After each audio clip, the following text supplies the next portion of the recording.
이 어려서부터 그 신앙생활을 하는 그 과정에서 자라나신 우리 분들은 아마 다 한 번씩은 경험들을 해 보셨을 겁니다. 특히 저같이 그 좀 엄격한 분위기 속에서 신앙생활을 하면서 큰 사람들은 집안에서 이제 제가 분명히 이거 엄마 아빠한테 혼나겠다 싶은 일을 했을 때 부모님께서 혼을 내지 않고 그냥 넘어가면 어떻게 말을 하냐면 야 은혜야 은혜의 시대로구나 라고 하고 이렇게 넘어갑니다. 근데 본인이 생각할 때 참 별일 아닌데도 불구하고 이것 갖고 부모님한테 혼이 날 때는 어떻게 생각을 표현을 하냐면 율법의 시대로구나 참 별것도 아닌 거 가지고 이렇게 사람을 힘들게 하나 라는 그런 이야기들을 합니다.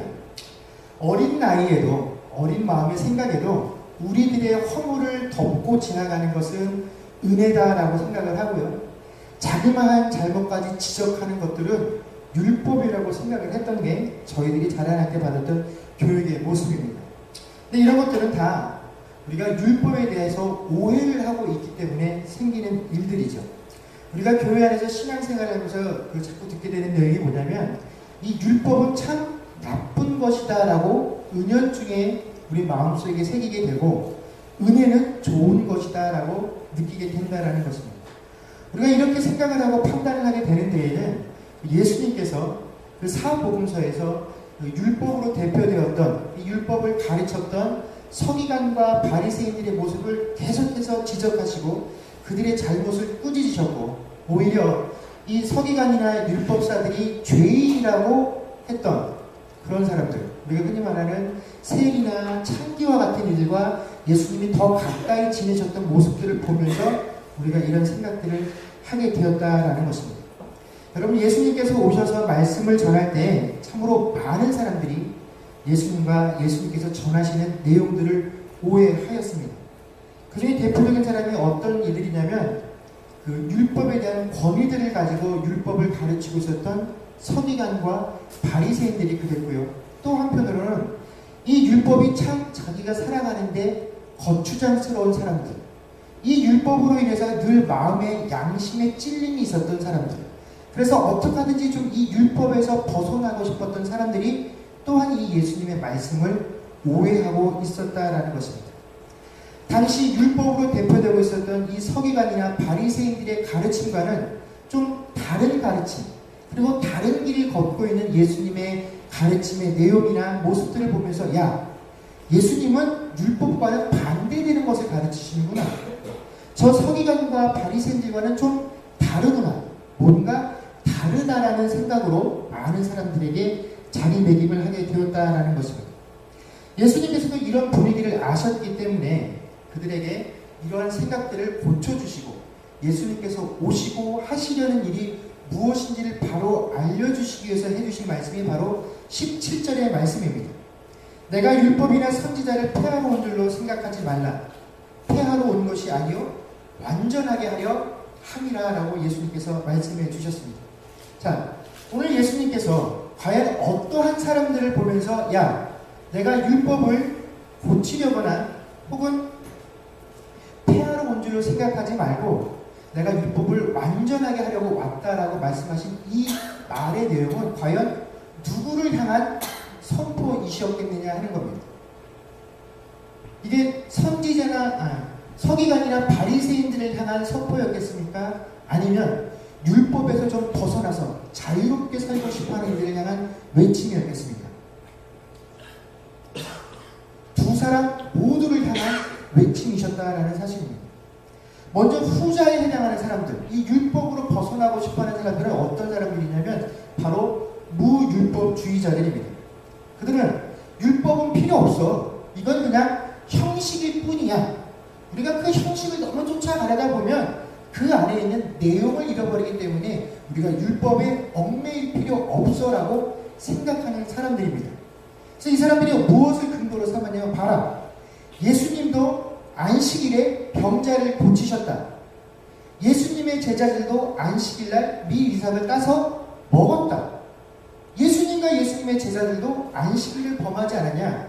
그런데 내가 안식일날 일 좀 하는 게 다른 일 하는 게 뭐가 그렇게 죄가 되냐라고 자신들의 그 신앙의 나태함들을, 자신의 죄악된 본성들을 예수님을 통해서 예수님으로 핑계 삼으려고 했던 자들을 향해서 예수님께서 하신 말씀이다라는 것입니다.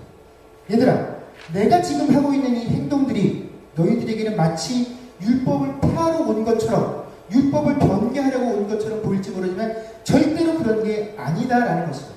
나는 율법을 완성하러 왔고, 20절 말씀에 보면 예수님께서 또 그런 사람들에게 이렇게 말씀하십니다. 내가 너희에게 이르노니 너희 의가 서기관과 바리새인보다 더 낫지 못하면 결단코 천국에 들어가지 못하리라 라고 말씀해 주셨다라는 것입니다. 이 율법을 준수하는 것이, 서기관과 바리새인의 가르침을 따르는 것이 결코 나쁘거나 잘못된 것이 아니다라는 말씀입니다. 그런데 우리가 이 말씀을 예수님을 통해서 들으면서도 여전히 우리는 그 율법에 관해서 신뢰하는 마음들이 쉽게 생기지 않습니다. 왜 그러냐면 오늘 예수님께서는 17절 말씀처럼 내가 율법을 완전하게 하려고 왔다라는 이 말씀 때문에 그렇습니다.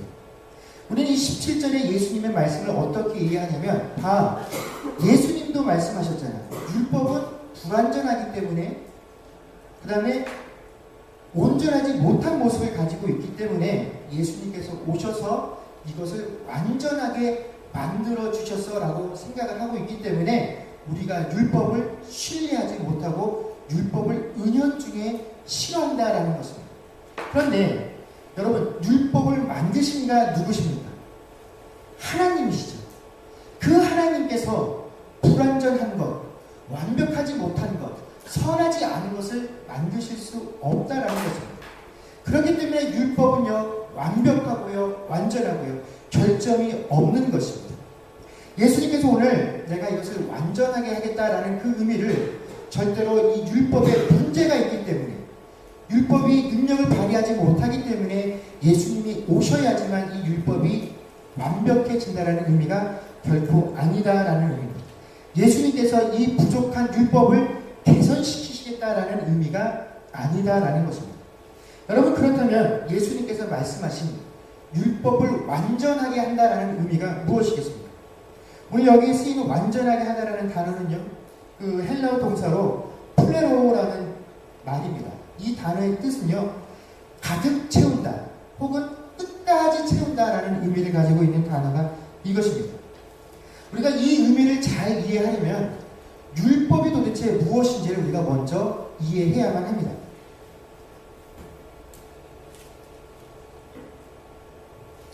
여러분, 원래 하나님께서 그 하나님의 백성들에게 주신 것은 율법이 아니라 언약입니다.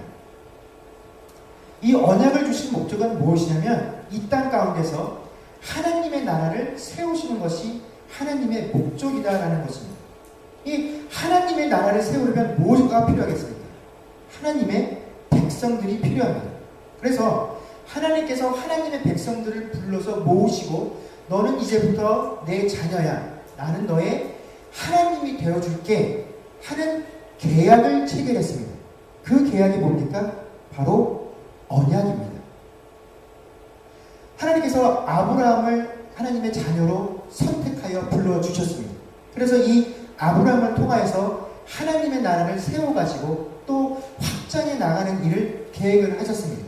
그런데 이때 아브라함이 어떠한 공로나 조건이 만족되어져서 하나님께서 그를 부르신 것이 아니라, 그에게는 아무런 공로가 없음에도 불구하고 하나님께서 일방적으로 불러주시고, 야, 이제부터 내가 너의 하나님이 되어줄게, 너는 이제부터 내 백성이 되어라 라고 해주셨습니다.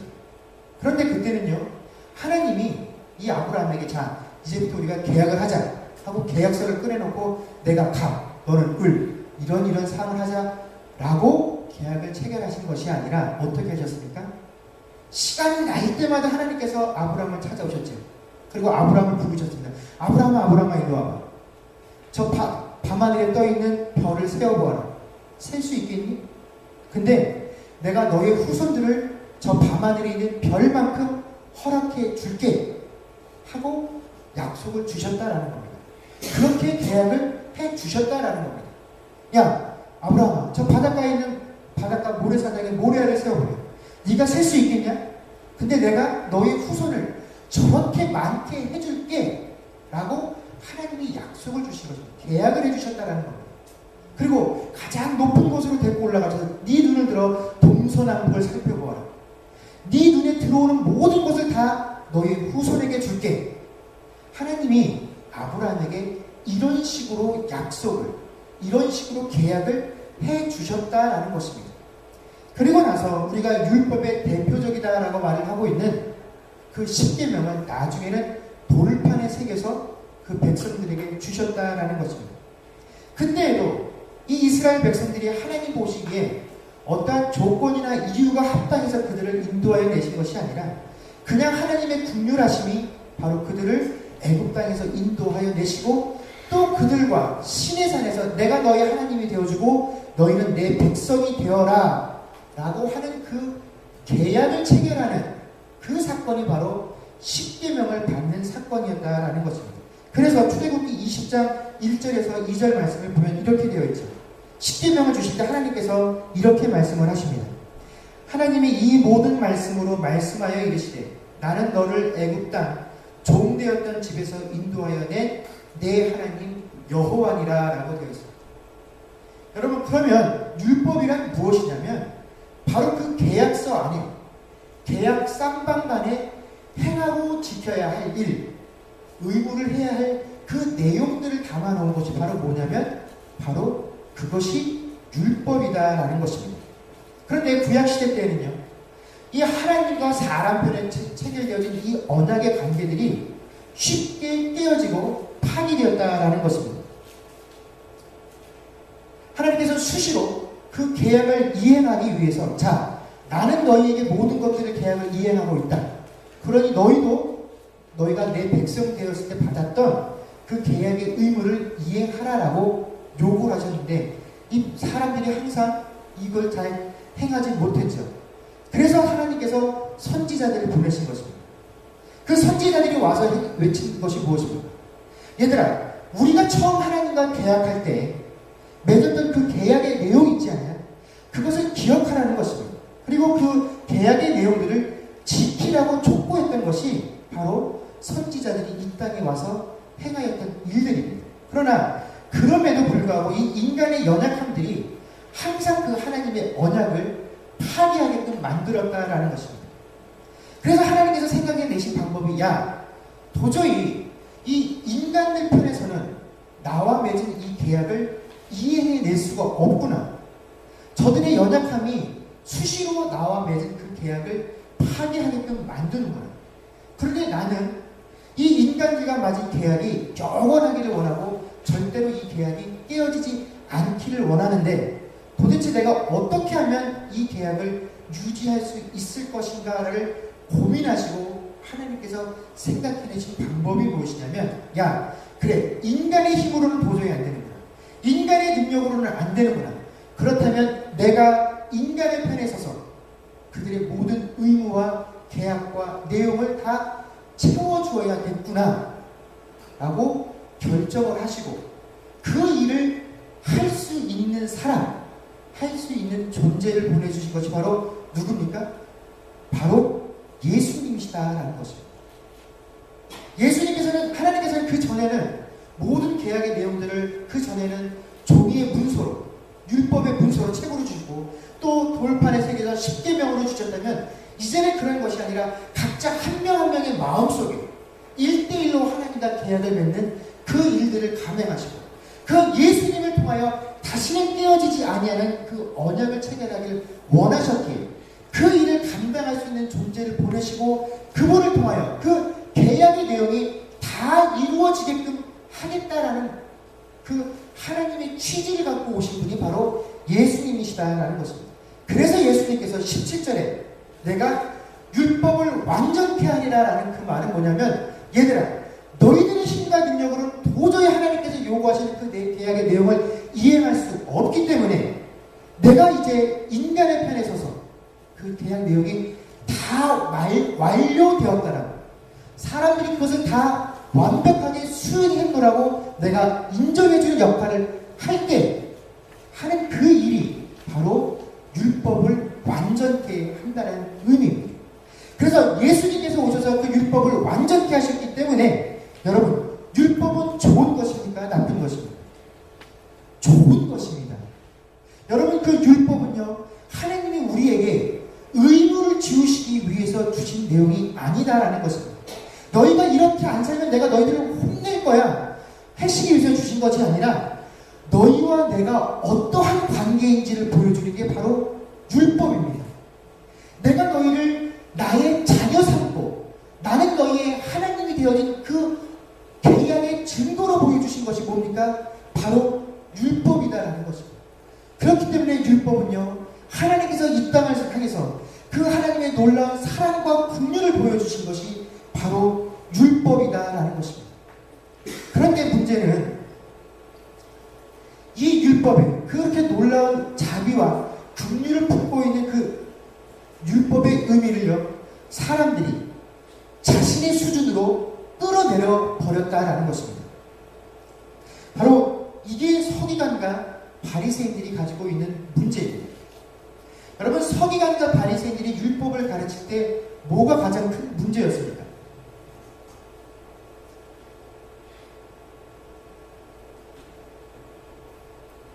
예? 우리가 오랜 시간 동안 신앙생활을 하시면서 예수님께서 서기관과 그 바리새인들에 대해서 항상 이야기를 하실 때 그들의 무엇을 문제로 삼으셨습니까? 외식하는 모습들에 대해서 이야기를 하셨죠. 그렇다면 그들의 외식의 그 근원적인 내용은 무엇입니까?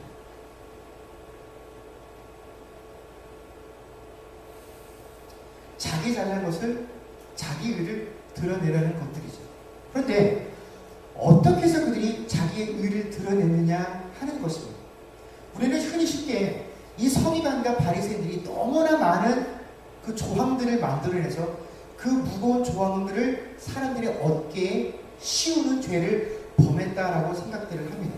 근데 여러분, 서기관과 바리새인들이 지은 죄는요, 너무나 많은 그 조항들을 만들어낸 것이 아니라 하나님이 주신 율법을요, 자신들이 임의대로 그 내용을 바꾼 것이 서기관과 바리새인들의 죄라는 것입니다. 그리고 왜 도대체 하나님께서 주신 그 율법의 내용들을 자신이 임의대로 내용을 수정했느냐 하는 그 이유가 더 큰 문제다라는 것입니다. 여러분, 이 서기관과 바리새인들이 율법의 조항들을 세분해내서 그 많은 조항들을 만들어낸 것은 그들이 어떻게 하면 율법을 잘 지킬 것인가를 고민하다가 만들어낸 것이 아니라 어떻게 하면 율법을 쉽게 지킬 것인가를 고민하다가 이렇게 많은 율법의 조항들을 만들어내었기 때문에 그렇다라는 것입니다. 여러분, 그들이 이렇게 세분된 종목들을 만들어낸 것은 내가 어떻게 하면 합법적으로 이 율법을 안 지키고 넘어갈 수 있을까? 내가 어떻게 하면 율법을 어기고서도 양심의 가책을 받지 않을까? 그 이유들을 찾아내기 위해서 그렇게 많은 사항들을 발견해내었다라는 것입니다. 여러분, 제가 캐나다에 오고 나서 이곳 캐나다에서 그 대학교 선배님을 한 분 알게 되었습니다. 이 선배님도 접촉하시고 하니까 틈이 나면 저한테 항상 이렇게 연락을 하셔서 밥 한 끼 같이 먹자라고 이렇게 전화를 자주 하십니다. 이분하고 식사를 가끔 했는데 이분은 크리스찬이 아니십니다. 불교 신자시고요. 또 약주를 참 좋아하시는 분이십니다. 그래서 이렇게 밥을 먹으러 가면 꼭 저한테 술 한잔 하라고 이렇게 저한테 권하세요. 그럼 제가 선배님한테 선배님, 저는 크리스찬이라고 얘기를 하면, 야, 요즘 크리스찬 중에 술 안 먹는 사람이 어딘가 다 한두 잔 한다 하면서 너도 한잔 하라고 항상 이렇게 얘기를 하세요. 그러면 뭐 크리스찬들 그런 사람도 있겠지만 저는 목사지 않습니까? 그래서 못 마신다라고 얘기를 하면 보통 때는 그냥 목사니까 못 마시겠습니다 하면 넘어가시는데 하루는 저한테 아주 강력하게 그 술을 한잔 하라고 권하시는 거예요. 술잔도 2잔을 미리 시켜놓으시고, 그래서 선배 저 못 마십니다 라고 이렇게 자꾸 거절을 하니까, 근데 계속 권하시니까 제가 이제 좀 화가 난 목소리로 그 선배님한테 이렇게 물어봤죠. 선배님 절에 다니신다고 그랬는데 그러면 절에 다니는 스님들한테 고기 먹으라고 이렇게 강하게 권하십니까? 밥 먹을 때마다 고기 드세요, 고기 드세요? 그렇게 안 하시잖아요. 그랬더니 그 선배님이 하시는 말이, 왜 우리 교회, 우리 절의 스님들은 드신다라는 겁니다, 고기를. 그래서 제가 그럴 리가 있냐고. 제가 그 절의 그 내용들을 잘 모르지만 일반적으로 우리가 알고 있기에 스님들은 고기를 안 먹는 것을 우리가 알고 있다라고 대답을 했더니, 그분이 그 교회로 치면 남선교회 회장 같은 일을 그 절에서 단연간 하셨더라고요. 그래서 이분이 그 하고 나서 연말에 이분의 생각에도 그 절의 스님들을 모셔다 식사 대접을 해야 되겠다라고 생각을 하셨답니다. 근데 그분들을 모셔다 식사 대접을 하긴 해야 되겠는데 고기가 빠지면 왠지 뭔가 대접을 하지 않은 것 같은 생각이 들더라는 것입니다. 근데 자기 생각에도 스님들 앞에 고기를 차려놓고 그분들은 먹지 못하고 자기들만 먹으면 그 스님들을 좀 약 올리는 것 같은 생각이 들어서 고민을 한참 하다가 그 스님한테 물어봤대요. 스님, 제가 스님들을 한번 저희 집에 모시고 식사를 하려고 합니다. 그런데 제 생각에도 스님들이 고기를 드시지 않아서 제 고기를 상에 올려놔도 될까요? 안 될까요? 그걸 좀 물어보려고 왔다고 했더니 그 스님이 뭐라고 대답하실게요? 괜찮다고. 충분히 준비하시라고. 자기들은 잘 먹는다라는 겁니다.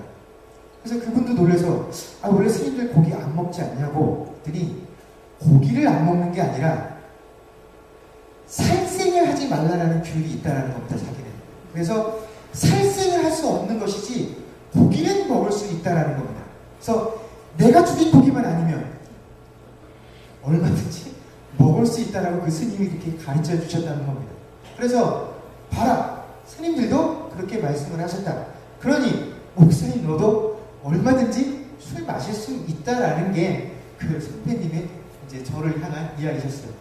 결국은 그렇게 웃고서 이야기가 끝이 났는데, 저는 그 절의 교리를 잘 모릅니다.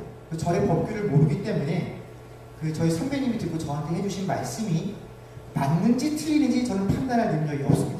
그러나 객관적으로 우리가 생각해 보았을 때에도 절에 다니는 불신자가 아닌 제 입장에서 생각을 해봐도 그 스님이 저희 선배님에게 주신 답은 자기의 행위를 변호하고 변론하려는 답이지, 이게 객관적으로 모든 사람이 들었을 때 그래, 타당하다, 이게 불교에서 말하는 그런 내용에 합하겠구나 라고 인정할 수 있는 내용은 아니다라는 것입니다.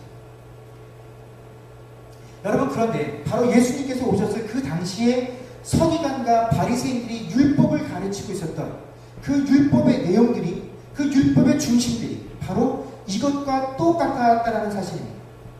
그들은 우리가 어떻게 하면 하나님의 뜻대로 이 율법을 지킬 것인가를 연구해서 가르치는 것이 아니라 어떻게 하면 우리가 하나님께서 주신 이 율법으로부터 벗어나서 쉽게 빠져나갈 수 있을 것인가를 가르치고 공부했다라는 것입니다. 그래서 그들이 세운 방법이 무엇입니까? 율법을 율법대로 지키는 것이 아니라 율법이 허용해준 범위를 자기가 더욱더 넓혀버린 것입니다. 율법이 금지한 내용을 자기 스스로 더욱더 좁게 금지를 시켜버렸다라는 것입니다. 이제 20절부터 그 이후에 나오는 예수님께서 그 유대인들을 향해서 말씀하셨던, 율법은 이렇게 말했지만 나는 이렇게 하기를 원한다 하셨던 그 모든 내용들이 다 이것과 같다라는 것입니다. 그들은 살인과 간음에 대한 성경의 금지를 분명히 행동에만 제한을 두고 있었습니다. 그러나 예수님께서는 다분히 행동뿐만 아니라 말과 마음에서 행하는 것까지도 살인과 간음이다라고, 너희가 임의대로 하나님의 율법을 축소했다라고 그들에게 지적해 주셨습니다. 그들은 맹세에 대해서 하나님의 이름으로 맹세하는 것에 대해서 잘못되었다라고 이야기하셨지만 예수님께서는 뭐라고 말씀하셨습니까? 하나님의 이름뿐만 아니라 하나님의 어떠한 것으로도 맹세하지 말라라고 그 율법의 범위를 오히려 확대해 주셨습니다. 이웃을 사랑해가는 것을 말씀하실 때에도 너희 유대인들은 같은 유대인들만 사랑하면 된다고 이야기했지만 내가 말하는 이웃은 그런 이웃이 아니다라고 이웃의 범위를 훨씬 높여주신 것이 바로 예수님의 가르침이셨다라는 것입니다. 여러분, 이렇듯 하나님께서 주신 말씀, 그 율법을요 자신의 마음대로 확대하거나 축소하는 것이 얼마나 심각한 문제냐면 이것이 바로 에덴 동산에서 벌어진 첫 번째 범죄의 모습이기 때문에 그렇다라는 것입니다. 이 다음 화면 하나 보여주시네요. 창세기 2장 16절에서 17절의 내용입니다. 하나님께서 에덴 동산으로 이 아담을 불러들이신 후에 아담에게 해주신 말씀이 바로 16절에서 17절의 내용입니다. 우리 다 같이 한 목소리로 읽겠습니다. 읽겠습니다. 시작. 여호와 하나님이 그 사람에게 명하여 이르시되 동산 각종 나무의 열매는 내가 임의로 먹되 선악을 알게 하는 나무의 열매는 먹지 말라. 내가 먹는 날에는 반드시 죽으리라 하시니라. 예, 이것이 아담에게 주신 하나님의 말씀입니다. 그 다음 스크린 한번 보여주시나요? 자, 창세기 3장 1절과 3장 3절에 관한 내용입니다. 이 구절도 우리가 다 같이 한번 읽겠습니다. 시작. 그런데 뱀은 여호와 하나님이 지으신 들짐승 중에 가장 간교하니라. 뱀이 여자에게 물어 이르되 하나님이 참으로 너희에게 동산 모든 나무의 열매를 먹지 말라 하시더냐. 동산 중앙에 있는 나무의 열매는 하나님의 말씀에 너희는 먹지도 말고 만지지도 말라. 너희가 죽을까 하노라 하셨느니라. 아멘. 자, 하나님께서 처음 이 선악과에 대해 주신 명령은 무엇입니까? 네가 동산에 있는 모든 실과를 네 마음대로 먹되 딱 한 가지, 선악을 알게 하는 나무의 열매를 먹지 말라는 것이었고, 이것을 먹으면 어떻게 된다고요? 반드시 죽으리라 라고 말씀해 주셨습니다. 그런데 이 뱀이 와서 하와에게 뭐라고 물어봅니까? 정말로 하나님이 이 동산에 있는 모든 실과를 먹지 말라 하시더냐 하고 질문을 했다라는 겁니다. 어떻게 합니까? 하나님께서 주신 제한의 범위를 완전히 넓혀버렸죠. 이게 뭐 그렇게 대수인가? 그러나 이 질문에 대한 하와의 대답을 보십시오. 동산 중앙에 있는 나무의 열매는 하나님의 말씀에 너희는 먹지도 말고 만지지도 말라. 너희가 죽을까 하노라 하시느니라. 하나님께서는 먹지 말라라고 말씀을 하시고 먹으면 반드시 죽으리라 라고 말씀해 주셨지만, 하와가 스스로 어떻게 만들어 버립니까? 먹지도 말고 만지지도 말라고 하셨지만 먹으면 죽는 것은 아니라 죽을 수도 있어 라고 말씀하셨어 라고 되었습니다. 여러분, 이렇게 하나님께서 주신 말씀과 율법을 자기 임의대로 확대 해석하거나 줄이게 되면 어떻게 됩니까? 죄에 대한 담대함을 가지게 됩니다. 그리고 그 죄의 담대함은 그가 행동으로 나아가게 만든다라는 것입니다.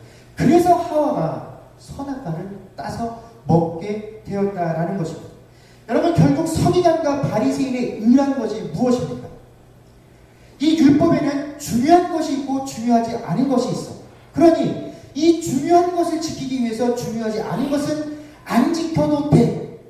누군가 와서 이 사소한 것을 가리키면서 왜 이것을 지키지 않았습니까? 라고 물어봤을 때 내가 이 큰 것을 지키느라고 작은 것을 못 지켰다라고 말을 하면 얼마든지 가능한 것이 바로 서기관과 바리새인의 의였다라는 것입니다. 그런데 큰 것, 작은 것, 중요한 것, 덜 중요한 것을 만들었다라는 것은 뭡니까?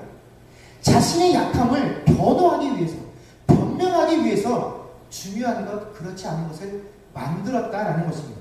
그런데 이러한 서기관과 바리새인의 의에 대해서 예수님께서 뭐라고 말씀하십니까? 10절이라. 아멘. 서기관과 바리새인들은 큰 것을 지키기 위해서 작은 것을 포기해야 된다라고 말은 하지만, 예수님은요, 그 작은 것을 지켜야 된다라고 가르치는 자들이, 이것을 행하는 자들이 천국에서 더 큰 자라고 말씀하시고, 율법의 1.1획도 결코 땅에 떨어짐 없이 그 모든 것들을 예수께서 다 완벽히 이루시리라라고 말씀해 주셨다라는 것입니다. 무슨 내용입니까? 율법에는요, 더 중요하거나 덜 중요한 것이 없다라는 것입니다. 그리고 이 모든 것을 다 이루실 것입니다. 누가요? 예수님께서 이루실 것이다 라는 것입니다. 여러분, 그것을 믿는 것이 바로 우리의 의입니다. 내가 절대로 포기하지 못하게끔 만드시는 그 예수님이 하신 일을 믿는 것, 그것이 바로 우리의 의라는 것입니다. 그런데요, 우리가 예수를 믿을 때에는, 처음에 신앙을 받아들일 때는 다 이 예수의 의로 시작을 했습니다. 아무 분노와 자격이 없는 내가 전적으로 하나님의 은혜와 사랑으로 인해서 그분의 의로 인해서 내가 하나님의 자녀가 되었지라고 출발을 하는데 막상 그 출발점상에서 신앙생활을 할 때는 어떻게 합니까? 다 이 서기관과 바리새인들의 율법의 의를 쫓아가게 된다는 것입니다. 그러나 성경이 우리에게 보여주고 가르쳐주는 것은 무엇입니까? 내가 스스로 완전해지려고 하는 그 모든 행위들, 또 내 주변에 있는 이 부족한 사람들을 내가 내 힘으로, 내 노력으로 좀 완벽하게 만들어 보겠다고 하는 그 모든 시도가 오히려 다 부질없는 것이다라는 것을 보여주고 말씀해 주는 것이 바로 성경의 가르침이다라는 것입니다. 오로지 무엇의 의로만요? 그리스도의 의로만 채워지고 세워지고 완전케 되는 것이 바로 우리의 의라는 사실입니다. 사랑하는 성도 여러분, 주께서 다 완성해 가실 줄로 믿습니다. 주께서 그렇게 말씀하시면 그것을 믿는 의를 우리로 하여금 믿으라라고 요구하고 계십니다. 여러분, 그러면 우리가 할 것은요, 바로 그 율법을 완성하신 예수님을 찬양하는 것 뿐입니다. 아무런 복도가 없고 자격되지 못하는 우리를 위해서 예수께서 그 율법을 완성해 주신 그 은혜에 감격하고 그분을 찬송하는 것이 우리의 할 일이지, 우리가 그 율법의 완성을 위해서 애쓰고 노력하는 것이 결코 아니다라는 것입니다. 그리고 세상 마지막 때까지 그 완성을 점진적으로 이루어 가실 성령 하나님의 역사하심을 기대하고 고대하는 것, 여러분, 그것이 우리의 의가 될 줄로 믿습니다. 우리가 그 의를 가지고 그것을 소유하고 있을 때 비로소 우리의 의가 서기관과 바리새인의 그 의보다 낫다라고 할 수 있을 것입니다. 여러분, 우리에게 필요한 것이 참 많이 있습니다.